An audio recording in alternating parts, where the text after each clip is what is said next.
Hello fam, Jenkins here, bringing you Heroes of the Week, Episode 6.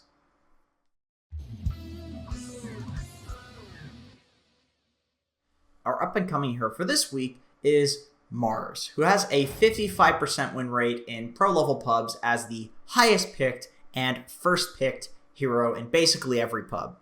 Why is Mars strong? Naturally, as a new hero, Mars is overpowered and needs to be tweaked. But this isn't a very bold statement because this has essentially been the Toad of Frost style for quite a while now. You add a hero to pubs, make it completely overpowered so everybody plays it, get an idea of what makes it tick, and then nerf accordingly until it can be added to Captain's mode.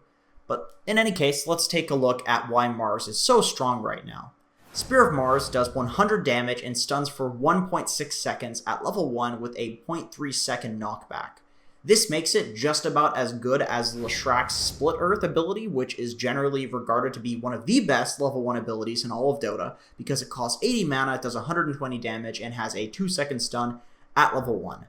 However, Split Earth does not scale to eventually stun for 4.3 seconds. So Spear of Mars is essentially an easier to hit, a little bit less efficient Split Earth at level 1 that eventually scales to become a significantly easier to hit Shackle Shot in the late game. So naturally, with one ability that is nearly as efficient as one of the best level 1 abilities, and better in most respects than one of the best late game abilities, it makes sense that Mars is a strong hero. But it actually goes much deeper than that due to some insane synergy between all of his abilities and an ungodly ultimate ability. God's Rebuke, his second skill, also applies a 0.3 second knockback in an AoE, but on top of that, it applies a crit in a radius using Mars's attack damage plus a little bit of bonus damage on a low cooldown with a very low mana cost. This ability on top of Spear of Mars allows even an underfarmed Mars to easily clear a creep wave in a fraction of a second, which is incredibly important for controlling the lane equilibrium, split pushing safely, and farming very quickly. Moreover, it lets him trade efficiently as well, and makes him a great semi-carry because it scales, of course, with his attack damage. Bulwark, his second skill, is basically Bristleback but from the front, except with only physical damage. I would actually argue that this is the one skill on Mars that is currently perfectly balanced because sure, it allows him to dive towers and trade right clicks extremely well, but it only works from the front and on physical damage, so there are plenty of ways to deal with it. Arena of Blood, his ultimate, is where this hero enters into the realm of unbalanced. He throws down a massive ring on a 60-second cooldown at max level where you either have to fight Mars or take 250 damage every 1 second if you try to run near the edge of the ring. The problem, though, is that if you turn to fight Mars, he just fights you from the front with Bulwark and wins, or he just spears you to the side of the ring for 4.3 seconds, then knocks you back into the side of the ring again with God's Rebuke when you try to run away. This spell provides a massive amount of teamfight damage, pseudo-disable, zoning, and initiation all on a 60-second cooldown. It's like a Monkey King ultimate, except you can walk out of it and it's on crack. If I would have to guess, I'd say that what gets nerfed about this hero is probably the ultimate cooldown, the early levels in God's Rebuke and Spear of Mars, with the late game of these abilities remaining relatively the same, because then he'll be a far more balanced hero, but still just as fun. So how do you play Mars? You pick him for offlane, for or carry. You constantly look for kills in the lane with your spear to set up. You build into pseudo damage and aura/utility items such as Vlad's, Evan's Halberd, Solar Crest, and then eventually build into a Blink Dagger or Shadow Blade for some initiation. Kill people with your Arena of Blood off cooldown, whether it's by split pushing and ganking with it, or starting team fights for your team by killing somebody with it. When your ult is on cooldown, look to flash farm waves and push side lanes with your spear and your crit, and farm jungle in the most aggressive area possible because you're very tanky, very hard to kill, and can make a lot of space. How do you counter Mars? You pick magic damage, especially magic damage that doesn't care about high HP, such as Batrider or Necrophos.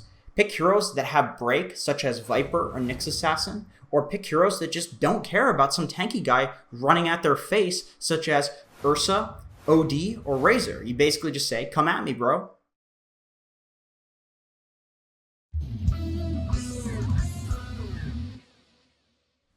Our overrated hero for this week is Phantom Assassin, who has about a 45% win rate in pro-level pubs.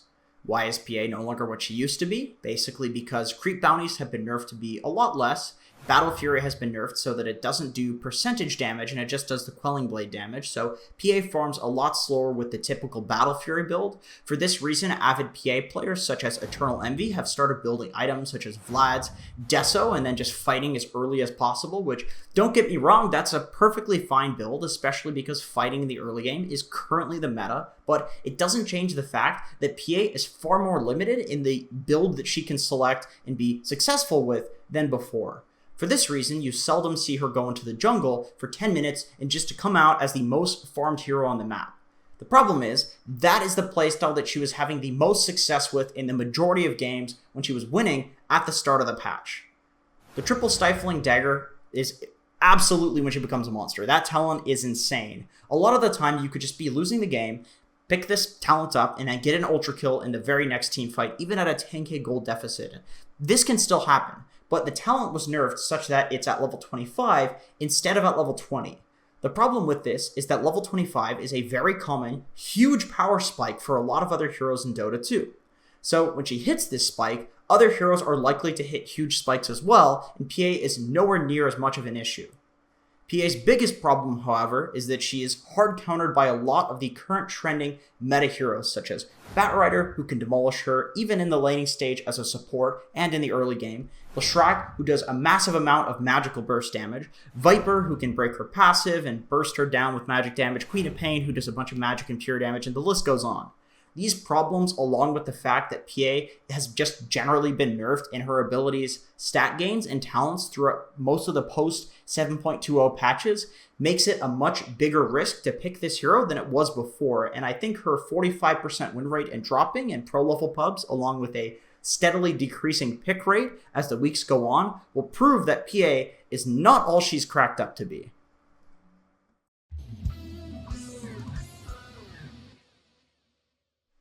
Our underrated hero for this week is Oracle, who has about a 55% win rate in pro level pubs currently.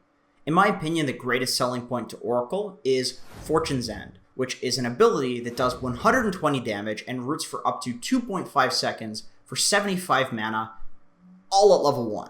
This is just about the most efficient value for mana cost ability at level 1 in all of Dota. In fact, it might be the best.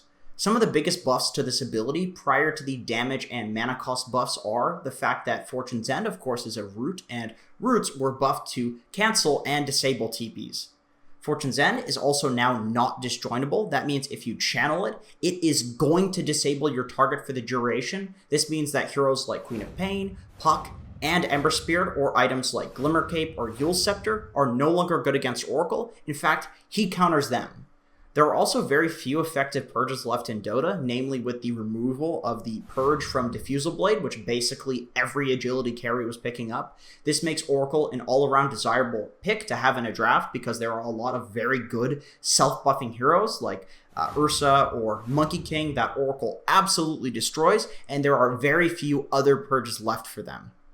All of this comes in a 5-role hero who can be comfortably first picked with a purge that also provides a negative debuff purge from allies in an AoE. Fortune's End also provides conditional True Sight, meaning if somebody uses Invis after they get rooted, then it will give True Sight of them, which means Oracle's basically a decent counter to Mirana, Bounty Hunter, any of these pesky Invis heroes. Reduced projectile speed on Fortune's End also means that you can use Purifying Flames right after, and you're almost guaranteed to dispel the heal, which means that you can just use your Q into E as a guaranteed strong, mana-efficient nuke to harass in lanes. On top of these massive Fortune's End buffs, Oracle's entire skill set is excellent against most of the trending heroes in the meta. Bounty Hunter just purges track. Pangolier, make his focus target magic immune. Shadow Shaman, that's a single target hero, and Oracle, of course, with his ultimate, is amazing at saving a single target. Phantom Assassin, just disarmor, she's never going to crit anybody. You can go down the list of the top picked heroes in pubs, and you'll basically see that Oracle is at the very least a soft counter to all of them. This, on top of the fact that he's a very versatile, strong, laning 5-role hero, makes Oracle one of the best first picks in Dota. How do you play it? Pick Oracle, go 4 or 5, use your Q to get range creep last hits in hard lanes, otherwise use it to harass off cooldown, or to kill your opponents if you have a kill lane. Once you have level 2 in Purifying Flames, start to use your Q immediately into using E to harass your opponents, or you can, of course, kill them with that combo as well. Pull as much as you can to draw the lane back so you can kill your opponents and then get some levels. Once your laning stage ends, ward up the enemy jungle and look to fight with your strongest core. If your team is just farming, then play in the dead lane, get some experience and farm while defending towers. How do you counter Oracle? Pick heroes that can take Oracle out of the fight completely, such as Doom, Brewmaster, or Bane. You can pick heroes that can jump on Oracle, then disable and kill him on the backline, such as Storm, Puck, and Night Stalker. You can pick AoE teamfight heroes because Oracle is great against single target, which is basically all of the current meta, but heroes like Tidehunter, Earthshaker, and Enigma come to mind. So that's it for this video. As always, if you have any feedback or want to make comments on how I look like James McAvoy or a 90s lesbian, then please leave those comments below. In any case, I appreciate you watching, and I hope to see you in another video.